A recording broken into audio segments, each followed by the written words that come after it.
Hey everyone, Shaye Elliott here from the Elliott Homestead, and welcome to our cottage. We moved into this house 3 years ago, and in that time we have devoted ourselves to making it beautiful once again. We really are turning back the clock. This part that we're standing in now was built in the 1960s. The old part of the house was built in the early 1900s. And so we're really trying to marry those two pieces of the house into one unified, old-looking, crusty house in the very best way. So we've spent 3 years so far making a lot of changes that we wanted to show you. There is still a lot to do, but we got to celebrate the progress so far. So the piece of the house that I'm standing in right now is the living room.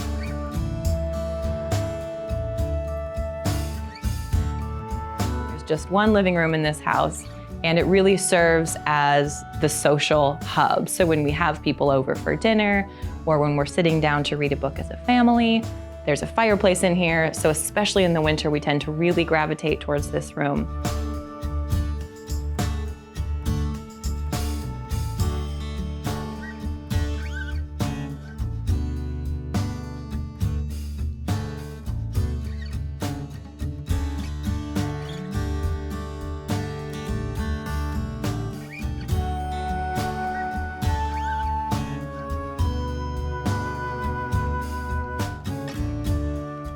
But the best feature of this room is the floor-to-ceiling windows that they put in when they made this addition. They are phenomenal and overlook the mountains and the river that run through our little Wenatchee Valley. Stu, what's your favorite part of this room? I love the windows. Yeah. They're awesome. But I also just love all the places to sit. Yes. Because, that's kind of our relaxing thing to do. We do a lot of sitting. Sit down, find a comfy spot. Yes. In the wintertime, I love the fireplace area. Yeah. And I love, it's a good family kind of room. It is. A lot of the furniture is old and crusty and from garage sales. We have one new piece of furniture that we bought when we moved in, but the rest is really meant to be inviting. I want people to feel like they can sit down and get comfortable and put their feet up. You know what one of my favorite things is? What? There's no technology in here. That's true. You'll notice there is no television in our main room. We're not a television family. We do watch family movies on Sundays, which is a lot of fun. And the kids occasionally do watch a show, but we keep that downstairs and we keep it to an absolute minimum. So the point of this room is actually to be really centered around creative things. So you'll notice there are stacks of books everywhere. There's a piano because Georgia and I both play the piano. The other kids haven't started yet, but they will. What else? Usually there's a guitar hanging out somewhere. So one of the very first things that we did when we moved into this house was rip out the old blue carpet that was in this living room. And what we found underneath was just particle board that worked well enough. So we painted that white, and that has served as our floor for the last 3 years. But this fall, we're hoping to put wide wood planks down with really rough sawn lumber that we can stain and make it look like a nice old floor. What else do we want to do in here? Ooh, the fireplace. So the fireplace has served us well, and it is beautiful, but we really want to bring all the stone that we have out in the gardens, we want to bring that element inside. So we are going to resurface this fireplace in really rough stone that will make it look super old. I'm determined to do that. So the last project that we want to do in this room, besides the floor and the fireplace, is to put a grid of timbers along the ceiling. The ceiling is really low and really big. It's just a huge unused space. So just to kind of break it up and add some architectural interest, we'll put some beams across and die them to kind of create a really big grid of wood, which it doesn't really sound that pretty, but I think it will be pretty, right? When you look through the old Cottage books. Yes, you see it you see it a lot. Yeah. So I think that will kind of help this space. It kind of makes like a panel sort of. Yeah, effect. It does. And it'll go really well with the chandeliers that we got wired in. It'll be really pretty. So this is the living room.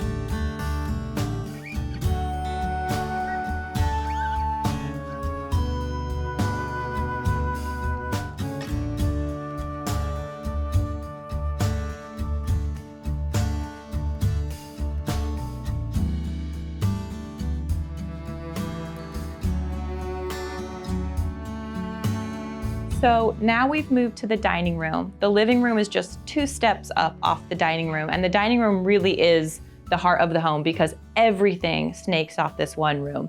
The living room that way, the kitchen that way, the bathroom that way, and all the bedrooms.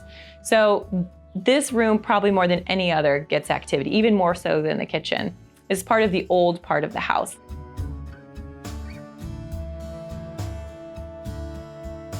And one of the first things that we did when we moved in, again, was rip up the carpet that was on the floor. And what we discovered were these beautiful fir floors that show the age of time a little bit. But they're very charming in their rustic sort of a way. Wouldn't you say, Stu? Mm-hmm. The other thing that we did was cover the popcorn ceiling, which was put up at some point with tongue and groove plank.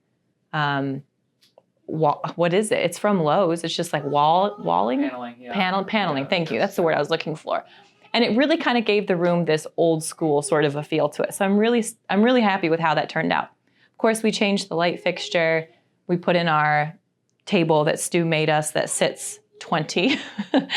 Added in a bunch of old furniture, added in our ice box, which serves as our sort of bar in our dining room.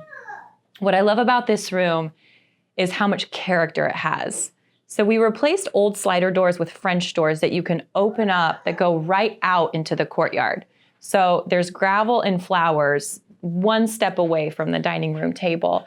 And there's just so much character in this room. I think there's been a trend in America to sort of just sterilize our dining rooms, and it's chairs that nobody sits in and furniture that nobody uses because instead we just watch our television shows, and eat our meals on the couches. And that's not the case in this home. Our dining room takes so much wear and tear. This is also the room where we school. And so we hide our homeschool stuff in our little green cabinet over there. And we have to clear the table 100 times a day. And that's just the name of the game. There's never a tablecloth that's on for more than 12 hours because it gets food spilled on it. The roses or the flowers are constantly having to be replaced, but it's a beautiful space that's so full of life. I don't really think there's a lot to do in this room. Are you happy hearing me say that? Yeah. I think the only thing I want to do is finish getting the vents in and then trim out the doorways that go into the bedrooms. And I think we need to retrim the baseboards. And we need to redo the baseboards. Maybe finish painting all the trim as well. Yeah, well, of some finish work. Yeah. But for the most part, this room has just served us so well for the last 3 years. I'm really pleased with how it's come together.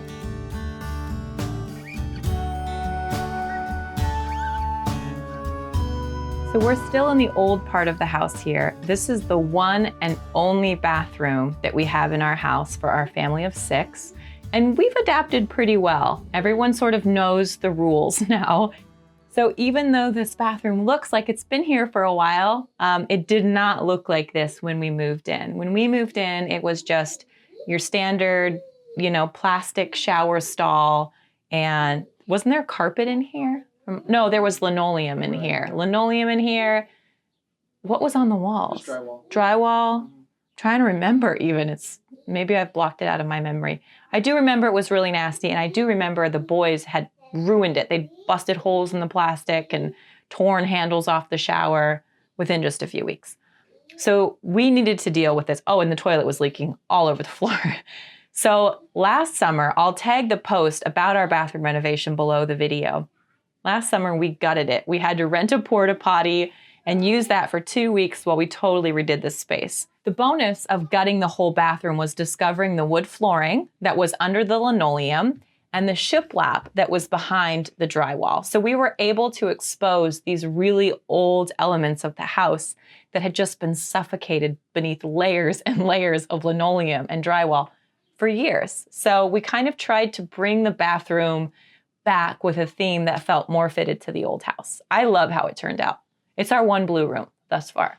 I'm kind of ashamed to say that our bedroom was one of the very last rooms that we dealt with for about 2.5 years. It was half painted and we had busted out a closet, so there was exposed sheetrock. It was just a mess.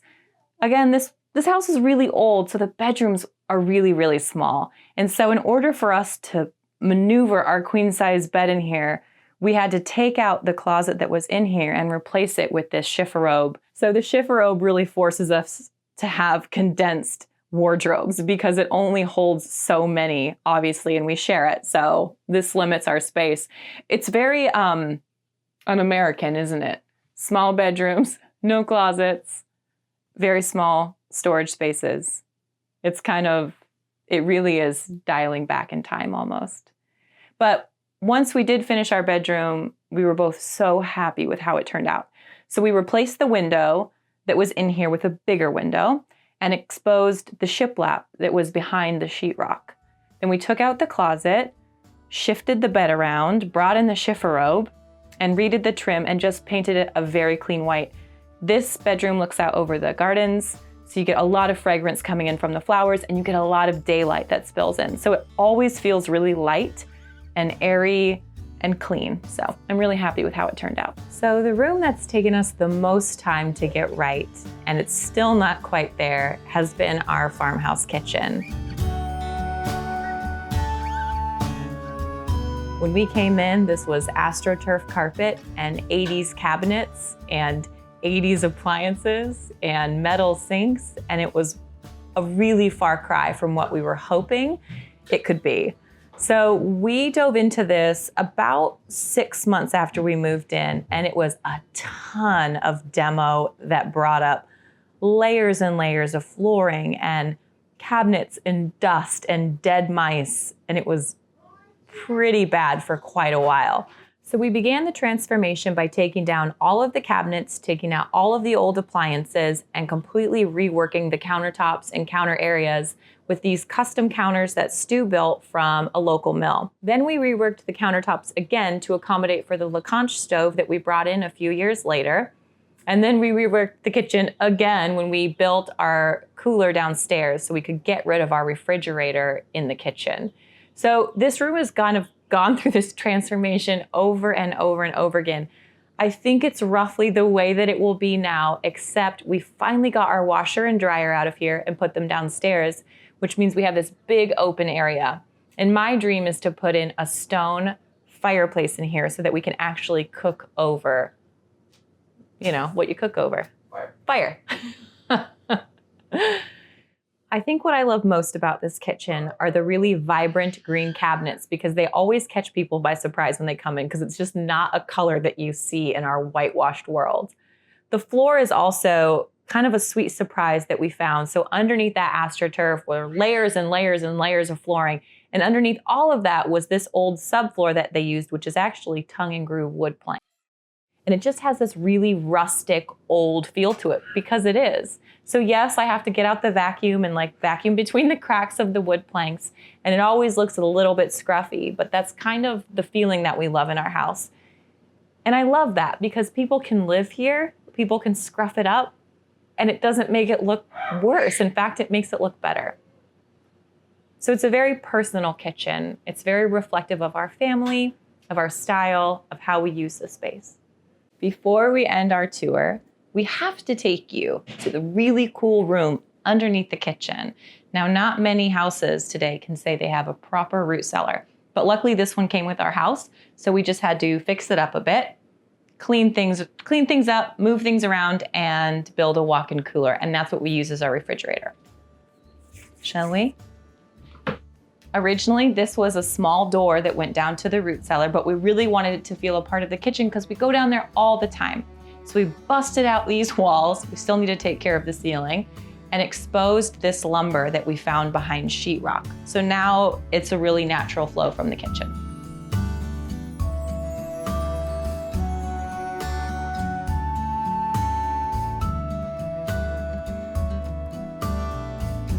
So this is about the time of year when our root cellar is as empty as it gets because we have completely eaten through our winter stores, just a few jars left, and we've yet to harvest this year's crop. But this is where we keep all of our canned stuff, all of our root crops like potatoes and carrots and beets and parsnips and turnips. That all gets stored in the cooler.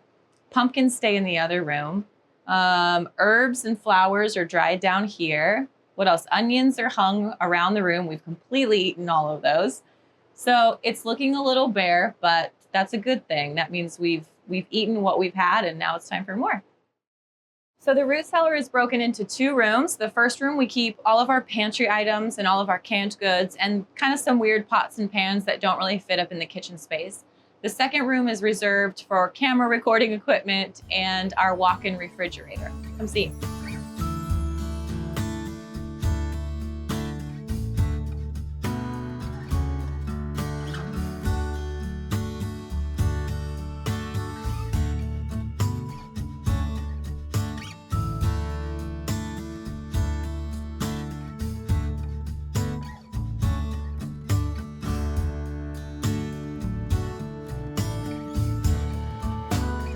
The last stop on the tour is our downstairs. So this is a room that sits directly under our living room. It's part of the new part of the house.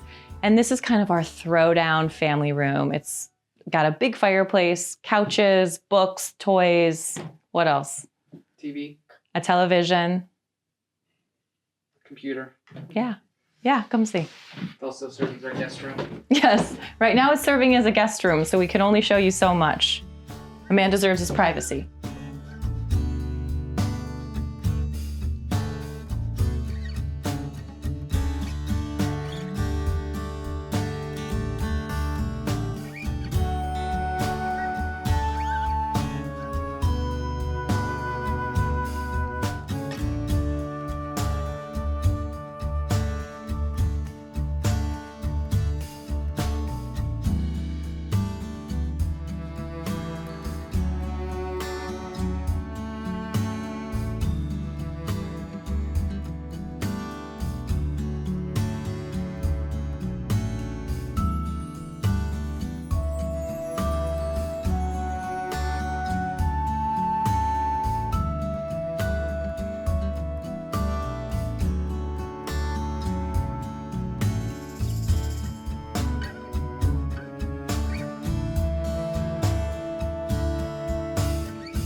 I hope you enjoyed your farmhouse cottage tour. Obviously, there is still a lot of work to be done, but we've made a lot of progress over the years that we're really proud of. We just have to make sure we spend as much time enjoying it as we do on working on it, right? That's right. Well, let's go then.